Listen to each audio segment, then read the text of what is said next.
Hello, dear fellow galactic travelers.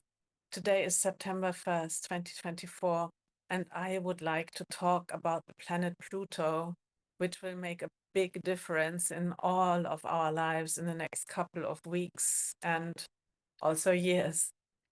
One of the most important celestial alignments, I believe, this year is the final Pluto return into Aquarius after a 248-year cycle. No one in our lifetime has experienced Pluto in Aquarius. It is the beginning of what we have been calling for a long time the age of Aquarius. This is such a grand happening. However, before that, we have some interesting weeks ahead of us. Pluto will test the strength of our spiritual foundations and expose our power and its limitations. We will be confronted with the questions what we control and what controls us. The first time Pluto went into Aquarius was on March 23, 2023. On June 11, the same year, it moved back to Capricorn. During this short period, Pluto already gave us an idea what we are going to expect. Nothing less than the powerful realignment of all humanity. I invite you to go back in your memory and see what that meant exactly in your lives. Second Pluto return into Aquarius happened on 21st January 2024 and lasted until now, September 1st or 2nd, depending on where you are on planet Earth. Pluto is retrograde at the moment and moves back into the last degree of Capricorn for a last and furious short time until it finally arrives in the sign of Aquarius on 19th or 20th November 2024. This new cycle lasts until 2044 and leads to a worldwide revolution in consciousness. It is the beginning of a new era, which will be completely different from everything we have known so far. So, who is Pluto? When we talk about Pluto, we have to ask a question first. Are you ready for spiritual acceleration and intense change? Because Pluto shows us our individual spiritual path and points to our soul's divine will. It represents the source of our soul's transformational power of love. Pluto challenges our courage to surrender. Pluto also represents the cathartic, ecstatic cycle of death and rebirth. What do I want to finally let go? What do I really want to create in my life? In ancient Greek religion and mythology, Pluto or Pluton was the ruler of the Greek underworld. The earlier name for the god was Hades, which became more common as the name of the underworld itself. Pluto represents a more positive concept of the god who presides over the afterlife. Pluto is one of the chthonic gods residing beneath the earth, in opposition to the Olympic gods residing above the earth, particularly in the sky. In Greek cosmology, the god received the rule of the underworld in a three-way division of sovereignty over the world, with his brother Zeus ruling the sky and his other brother Poseidon sovereign over the sea. Pluton was frequently conflated with Plutos, the Greek god of wealth, because mineral wealth was found underground and because, as a chthonic god, Pluto ruled over the deep earth that contained the seeds necessary for a bountiful harvest. In the Eleusinian mysteries, initiations held every year for the cult of Demeter and Persephone, the most famous of the secret religious rites of ancient Greece, which, by the way, promised the initiated a happy afterlife. Pluto was venerated as a loving husband to Persephone. However, their love story didn't start that well, because there is a dark and violent story of abduction of the goddess Persephone, daughter of Zeus and Demeter. Persephone, the asteroid 399, therefore indicates dark love and loss of control. It falls presently in the sign of Sagittarius at 11 degrees 28 minutes, and the cosmic energy of future-oriented visionary independence will lead to the loss of control and ultimately to more spiritual insight and truth. It will be interesting to observe how that manifests. The myth of Persephone's abduction, her sojourn in the underworld, and her cyclical return to the surface represents the embodiment of spring and the personification of vegetation, especially grain crops, which disappear into the earth when sown, sprout from the earth in spring, and are harvested when fully grown. Persephone became Pluto's wife and the queen of his realm, and the couple received the souls in the afterlife. In the temples of Pluto and Persephone, visitors sought healing and dream oracles. Both gods of the underworld are agents in the cycle of death and rebirth.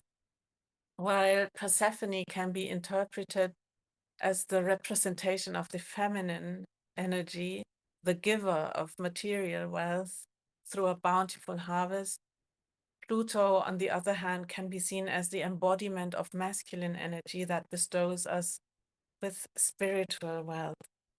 But how does an abduction lead into a balanced relationship, rulership, divine partnership even? Here again, we encounter the archetype of deep transformation and metamorphosis. Persephone, who represents an aspect of one and the same archetype, cyclically questions what we want to let go in order to understand what we want to create in our lives. She holds the mystical wisdom of even lovingly surrendering to the perpetual cycle of death and rebirth. Pluto, on the other hand, represents our soul's divine will and clearly shows us that we are not in control. It is our spiritual path that is leading us forward, because our souls hold the dark unconscious power of transformation and growth, and we have to come up with the courage to experience over and over again our lives' metamorphosis, like Persephone does. Both aspects of the Plutonian force are present within us. And isn't it interesting that Pluto, the most outward ex-planet in our solar system, holds the most powerful lever in our lives and shows our ability to change towards the higher self when we surrender ego control and devote ourselves to our soul journey. Pluto's and Persephone's myth talks about overcoming the victim consciousness and taking full responsibility in view of our life's destiny. And this takes us back to our experience in mundane astrology. Because Pluto in Capricorn represents top-down control and vertical authority structures like governments, monarchies, religions, corporations, and institutions. It reveals unequal and elitism thinking and doing in the old patriarchal paradigm. Now that Pluto moves into the last degree, the anorectic or crisis degree of 29 degree in Capricorn, we will most probably see some fundamental change within the old structures and power issues around their validity and legitimacy. The old systems will be disintegrating, and while they do that, they appear to make more noise because it becomes more evident that they have little substance left.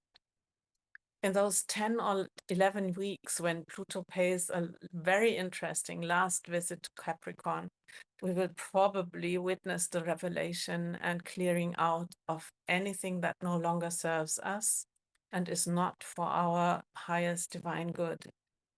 This is a necessary process that we have to experience, because when Pluto finally moves into Aquarius after its 248-year cycle, We will have to be ready for change. And this is, from an astrological perspective, all that Aquarius represents.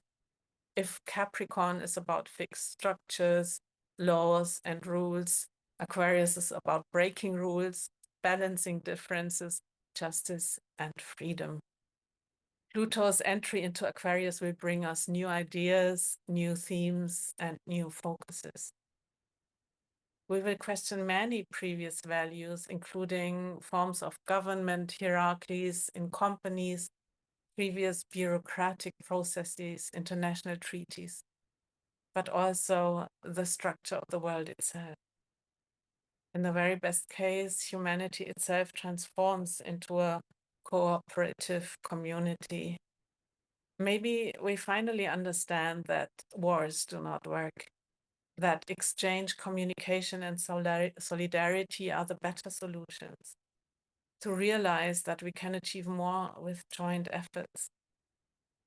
But we know that transformation and development can only happen if we look honestly and without blinkers at what is happening right now in our personal lives, but also collectively and globally.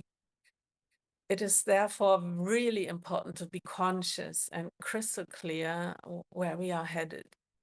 Are we still going to make the decisions based on the ego?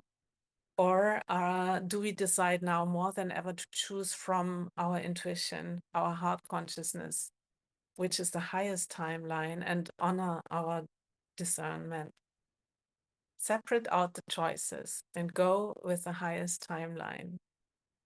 This is quite crucial until the end of the year, because of the noise that the old paradigm will make while crumbling and disintegrating. We have to have our lives in order, stay focused and balanced, observe, don't absorb. Pluto wants you to uncover your unconscious, to take responsibility and action. And I ask you, are you determined to take this power and live constructively for the good of the whole? Or do you leave to others the power you could take but don't out of convenience? To whom do you give your power? Therefore, it is important to be aware now where your attention goes, in which energy fields your thoughts are active, that you are responsible where you direct your emotions. Do you create with your good with your thoughts? Are you at peace?